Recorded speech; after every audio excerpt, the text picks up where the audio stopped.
Great submitted question. How do we create a leadership team in a small lawn care landscape business? Well, let's face it, folks. In a small lawn care landscape business, even sometimes $5, $6 million plus, the business owner is wearing a lot of hats, and sometimes that's either through necessity or we don't have a clear plan of delegation.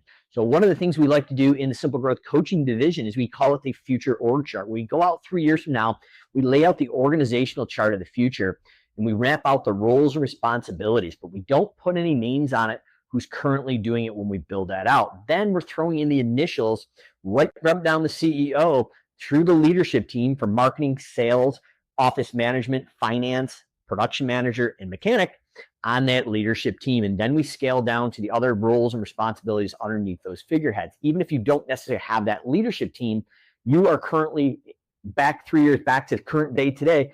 Someone is currently doing those roles. So we're going to put the initials on there. What you're going to find is the business owner's initials usually land on pretty much the entire leadership row, the CEO, and a handful of the areas down below through the non-production production staff.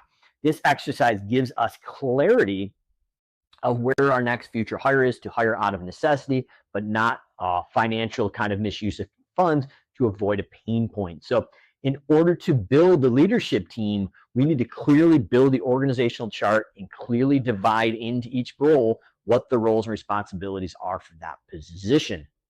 And then we are going to assign who does what in priority in those positions. In a small business, each person's going to be wearing a lot of hats. We're going to be really clear what's the most important 3 levers within that position that's going to drive growth is essential, and what's the next 3 levers that are essential but not like critical. And then finally, the third part is what's nice to do. You know, if it got done, it'd be great, but it's not going to cause the business to go out of business. And as we continue to go, that process now will allow us to figure out which part of that leadership team is going to actually be hired out and who's wearing multiple hats with clarity of what they're responsible for and what it looks like to be executed.